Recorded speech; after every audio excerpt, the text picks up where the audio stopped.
है। अभी recently Russia ने इंडिया से हेल्प मांगी यूनाइटेड स्टेट के अंदर, इंडिया ने रशिया को, यूनाइटेड स्टेट को पीछे करके कहा कि भाई मैं तुम्हारे साथ खड़ा हूँ, मैं हर हालात में तुम्हारे साथ खड़ा हूँ। ये बात करने का मेरे पर्पस ये है, क्या पाकिस्तान के साथ कोई ऐसी कंट्री है सिवाय चाइना के कि जो कि हमारे बैकएंड पर हमारे साथ दे। अगर इंडिया की बात करें, इंडिया खाली रशिया के साथ तो उनके ताल्लुकात अच्छे नहीं है, उनके ताल्लुकात अगर मैं बात करूं जापान के साथ बहुत अच्छे हैं, उनके ताल्लुकात अगर मैं के साथ बहुत अच्छे हैं, मिडल ईस्ट के साथ कुवैत, कतर वगैरह मिडल ईस्ट के अंदर बहुत अच्छे ताल्लुकात हैं। इनके वीज़े आज तक बंद नहीं हुए।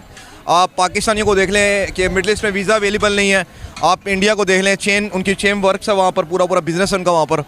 लेकिन ये है कि पाकिस्तान की फॉरेन पॉलिसी सिस्टम बहुत यानी अफेक्टेड है। तो हम पे एक लेबल लगा दिया गया टेररिस्ट का। एक्चुअली हम लोग हैं नहीं, हम लोग के पासपोर्ट यूटिलाइज़ किए जा रहे हैं। अफगानिस्तानी और लोग हमारे पासपोर्ट यूज़ करते हैं। एक्चुअली पाकिस्तानी ऐसे हैं नहीं, लेकिन हमारा एक इमेज क्रिएट कर दिया गया, ऐसा बिल्डअप कर दिया गया। But Pakistani is a very peaceful country and peoples are very lovable. तो ऐसा कुछ नहीं है, लेकिन अभी हमारी स्टेबिलिटी नहीं है मुल्क में, क्योंकि सियासी जो हालात जा रहे हैं। इंशाल्लाह फॉरेन अफेयर में जब हालात बेहतर होंगे, मैं क्योंकि ओवरसीज़ भी हूँ, मैं जानता हूँ, क्योंकि मेरी काफ़ी उम्र बाहर भी गुजरी है, तो पाकिस्तान को अच्छी निगाह से देखा जाता है। We are atomic power. हम लोग कोई इतने नॉर्मल भी नहीं है, लेकिन इतना हमें लोग आसान भी नहीं लेते। लेकिन एक टाइम आएगा कि हमारी फॉरेन पॉलिसी अच्छी हो जाएगी। जो फॉरेन पॉलिसी पे बिल्कुल भी तवज्जो नहीं दी जा रही, इसी वजह से हम लोग पीछे हैं, और कोई इसमें वजह नहीं है। बाकी हर ममालिक के आपस में जो है ना होते हैं, मामलात होते हैं। हमारे भी मामलात हैं कई मुल्कों के साथ। लेकिन क्या है, इंडिया क्योंकि हर तरफ से मीडिया के लिहाज से, हर लिहाज से बहुत ज़्यादा एक्टिव है, और हम लोग इंटरनली मुसीबतों में फंसे हुए हैं। इंशाल्लाह हमारे मसले मसाइल भी ठीक हो जाएंगे। क्या वजूहत लगती हैं आपको कि बैक एंड पर पाकिस्तान पर ज़्यादा कंट्रीज, अगर यूएई मिडिल ईस्ट की आपने बात की, तो मिडिल ईस्ट भी पाकिस्तान पर ट्रस्ट करने के लिए पहले झिझकता है। बिल्कुल ऐसा ही है, बिल्कुल। अगर चाइना की बात करें तो चाइना करता है हम पर ट्रस्ट। चाइना ने ट्रस्ट किया तो उसकी बहुत बड़ी मिसाल ये कि सी पैक का प्लान हमें दे दिया। क्या हम उस सी पैक को भी पूरा कर रहे हैं? नहीं, बिल्कुल, वो भी ऐसे ही तत्ली का शिकार हुआ है। मुल्क के जो हालात इस टाइम जा रहे हैं ना, जो मुल्क के हालात जा रहे हैं, वो तो ऐसे ही शो करता है कि मुल्क में कोई ना कोई बंदा जो है ना अभी आके गवर्नमेंट को संभाले। ये जो अभी हालात है, इसमें तो फिर ऐसे ही रहेगा। कोई भी गवर्नमेंट आके मुल्क को संभाले, फिर वो जो है फाल करे फॉरेन अफेयर को, बाकी मामलात को। अभी देखें ना, आप इंडिया है, उसके हर जगह वीज़े, जो भी टीनेजर्स हैं, यंगस्टर्स हैं, उनको वीज़े अप्लाई हैं। आईटी के अंदर इंडिया बहुत आगे है। हम लोग पाकिस्तानी आईटी के अंदर, ना हमारा बिटकॉइन है यहाँ पे, ना हमारा पेपाल चलता है, ना हमारी जो पेमेंट्स हैं, जो इंटरनेशनल मेथड की पेमेंट्स हैं, वो टीनेजर्स को अवेलेबल नहीं है। So we have limited opportunities. तो उनके पास अपॉर्चुनिटीज़ ज़्यादा है, हमारे पास अपॉर्चुनिटीज़ कम है, किसी लिहाज से भी देखा जाए तो। जैसे कि मैं बात कर रहा था आपसे, आप चाइना के बारे में बात कर रहे थे। चाइना ने अभी कल की बात है, चाइना को हमें सपोर्ट करना पड़ना है, क्योंकि हम लोग ऐसे खिते में चाइना को, क्योंकि उनका जो ऑलरेडी इंडिया के साथ एक डिस्प्यूट चल रहा है, वो ऑलरेडी उनके पिछले मैं पूरी खबर देता हूँ आपको, पूरी बात बताता हूँ।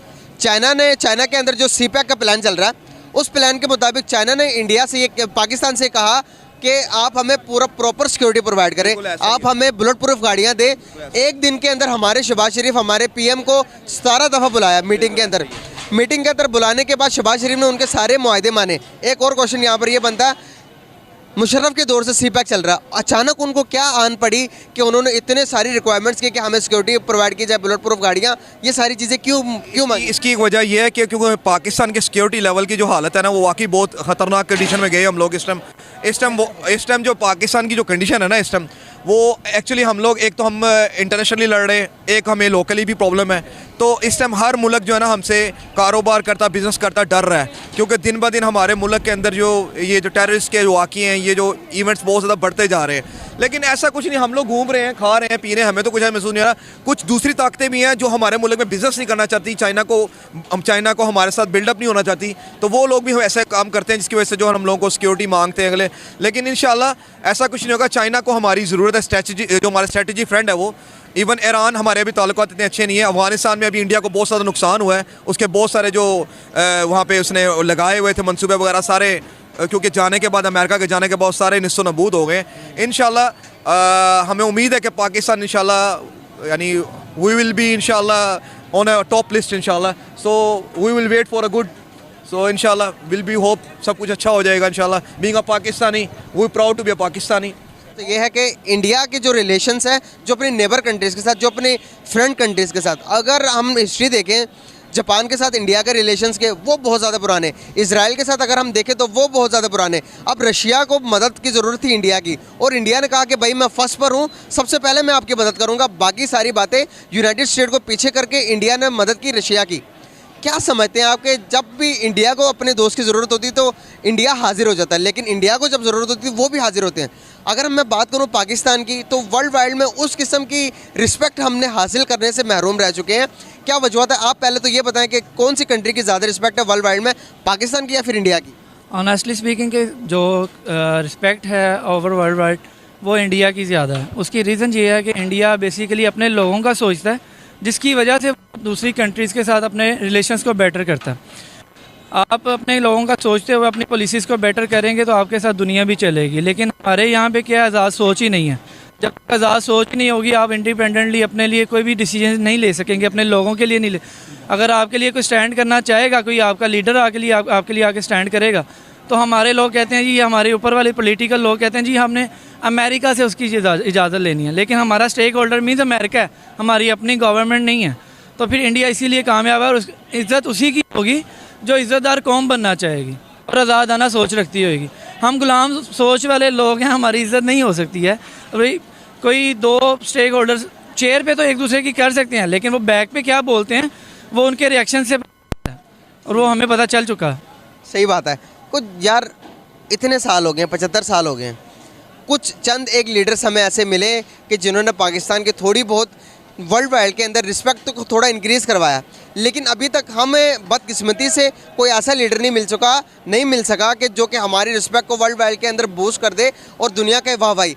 क्या समझते हो आपके रिस्पेक्ट ना करने के पीछे क्या वजूहत है? कि क्या हम दूसरों से कर्जा मांगते हैं, ये फैक्टर तो नहीं, या कोई और वजूहत है? नहीं, कर्जा बहुत सारी कंट्रीज़ एक दूसरे से लेती हैं अपने हालात को बेहतर करने के लिए, और वो उतर भी जाते हैं, ऐसी कोई बात नहीं है। लेकिन बेसिकली हम लोग छोटे होते थे अभी तक यही समझते आ रहे थे कि हमारे मुल्क को हमारी गवर्नमेंट चलाती है, लेकिन ऐसा नहीं है। अब हमें समझ आना शुरू हो गया कि हमारी मुल्क को हमारी गवर्नमेंट नहीं चलाती, बल्कि हमारी गवर्नमेंट को चलाने वाले और हैं, ठीक है। और वो कभी भी ये नहीं चाहेंगे कि उनकी पावर्स उनसे छीन ली जाएं। अगर उनकी पावर्स उनकी अपनी बाउंड्री तक रहें जो उनके काम है तो वेल एंड गुड है।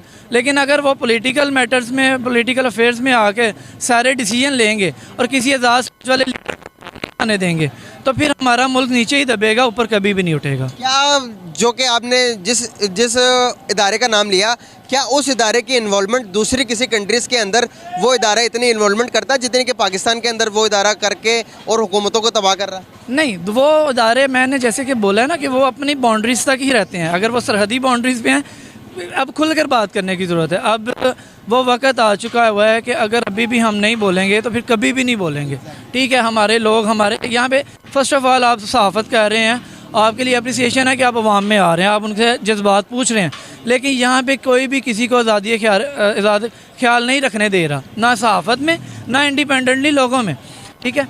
तो अगर हमारे में ये सोच ही नहीं आएगी तो हम कभी भी ऊपर नहीं उठ सकते। वो अदारे को सिर्फ ये चाहिए कि वो हमारी सरहदी बाउंड्रीज़ पे देखें, हमारे जो भी हमारे डिफेंडिंग मोमेंट्स हैं उनके ऊपर रहें। बाकी जो पॉलिटिकल वर्कर्स हैं उनको पॉलिटिकल काम करने दें। अगर आपने पॉलिटिकल ही करना है, फिर आप अपनी वो बाउंड्रीज छोड़ दें, फिर आके आप सियासत में कोई इलेक्शन की सीट ले लें और वो लड़के आप पार्लियामेंट में आ जाएं, बिल्कुल ठीक है। अगर आपने यही कुछ करना है, फिर हम कभी भी कामयाब नहीं हो सकेंगे। फिर वही बात है कि वो अपनी पावर कभी भी नहीं खोना चाहते, वो चाहते ही नहीं है कि हमारे ऊपर हमारा कोई लीडर आकर बैठे जो हमें आज़ाद करे, जो अपनी आज़ादाना पॉलिसीज़ लेकर आए, जो किसी भी दूसरी कंट्री के साथ रिलेशन बेटर करके अपने लोगों को फ़ायदा पहुंचाए, उनके लिए बेटर पॉलिसीज़ लेकर आए, बेटर उनके लिए अनाज वगैरह का सिस्टम अरेंज करे। जैसे कि रशिया के साथ जो इशू है, यही इशू था, वीट का इशू था। वो वीट हमें सस्ता दे रहा था, वो हमें फ्यूल सस्ता दे रहा था, क्या था, रिलेशन बेहतर करना था। अब वही रशिया जिसने पाकिस्तान के ऊपर इल्ज़ाम ये दोबारा से लगा दिया है कि पाकिस्तान ने यूक्रेन के मामले में यूक्रेन को हेल्प करके हमें पीछे किया, तो क्या हुआ है कि ये वही हुआ है कि जो हम नहीं चाह रहे थे और जो हमारा एक लीडर हमें मिला था वो हमें चाह रहा था कि हमने किसी पराई जंग में नहीं घिसना, और वो हमें घसीट दिया गया। तो ये तो हमारे जब इमरान खान साहब जो एक्स प्राइम मिनिस्टर हैं, वो अपनी स्पीच के अंदर इंडिया के जो फॉरेन मिनिस्टर है जयशंकर साहब, उनकी वीडियो चलाकर उनकी इतनी तारीफ़ें क्यों करते हैं? क्या वाकई में ही जो जयशंकर है वो एक बेटर पॉलिसी मेकर है, या फिर हमें उनके सीखने की ज़रूरत है इसलिए करते हैं, या फिर इसके पीछे कोई और मकसद है? मैंने जैसे कि बोला ना कि इंडियन पॉलिटिशियन हमसे शायद ज़्यादा बुरे हैं, लेकिन वो अपनी सीट्स के लिहाज से बुरे हैं। लेकिन अगर वो अपने लोगों का मफाद देखते हैं तो वो ऑल ओवर दी वर्ल्ड, वो पूरी दुनिया के साथ अच्छे ताल्लुकात रखते हैं। क्यों? वो उनको पता है कि अगर हमने आवाम को अच्छा रिलीफ देंगे तो ही हम ऊपर दोबारा आ सकेंगे। वो इमरान खान साहब उनकी पॉलिसीज़ की तारीफ़ करते हैं बेसिकली, वो किसी एक पर्सन की तारीफ़ नहीं कर रहे। अगर वो जयशंकर की तारीफ़ कर रहे हैं तो उनकी पॉलिसीज़ अच्छी हैं, उन्होंने जो काम किया उससे उनके लोगों को फ़ायदा हुआ है। अब आप देखें कि रशिया के साथ वही इंडिया है जो ताल्लुकात बेहतर कर रहा है, और वो कहता है कि हमें किसी अमेरिका के ज़रूरत नहीं है कि हम उससे इजाज़त लें। लेकिन हम रशिया नहीं, मैं आपको बताना चाहूँगा यूएई मुस्लिम कंट्रीज का इतना स्ट्रॉन्ग हो गया। अब जितने अगर आप बात करेंगे 70% इंडियंस इन्वेस्टमेंट कर चुके हैं दुबई के अंदर, यूएई के अंदर, तरह तरह की चीज़ों के अंदर, और पाकिस्तानी को बैकएंड किया जा रहा है।